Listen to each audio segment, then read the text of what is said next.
La etapa conocida como el Porfiriato comienza en abril de 1877, con el general Porfirio Díaz al poder ejecutivo. Este período marca una gran transformación en la economía y en la sociedad mexicana.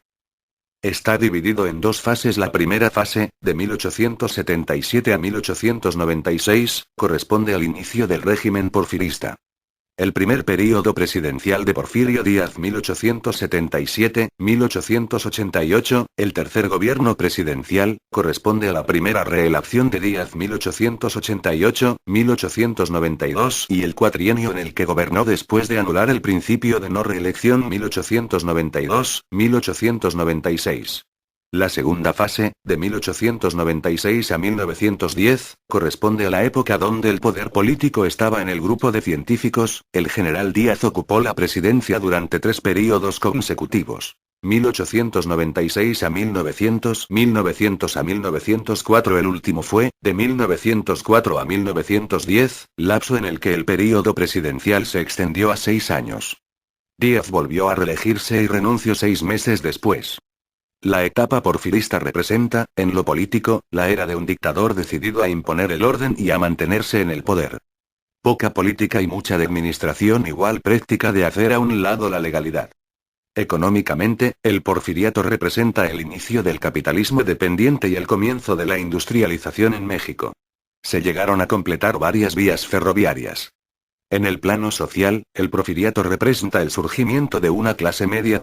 Mientras tanto, la clase trabajadora, que todavía era campesina, fue despojada de sus propiedades y obligada a trabajar en las haciendas en condiciones de servidumbre.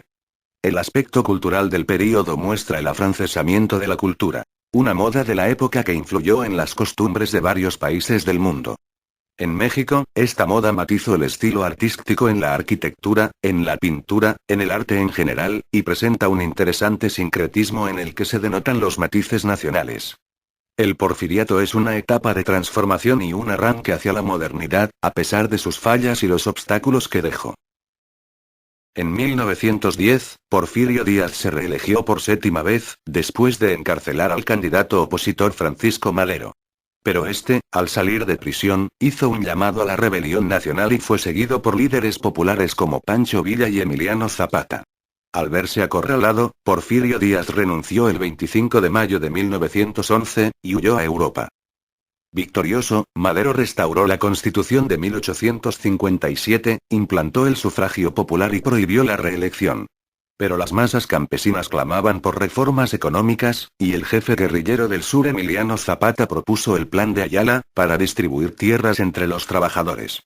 Lo apoyó Pancho Villa desde el norte del país. Mientras tanto, los sectores conservadores hacendados, la Iglesia, apoyaron al ministro Victoriano Huerta, quien traicionó a Madero y lo mandó asesinar en 1913.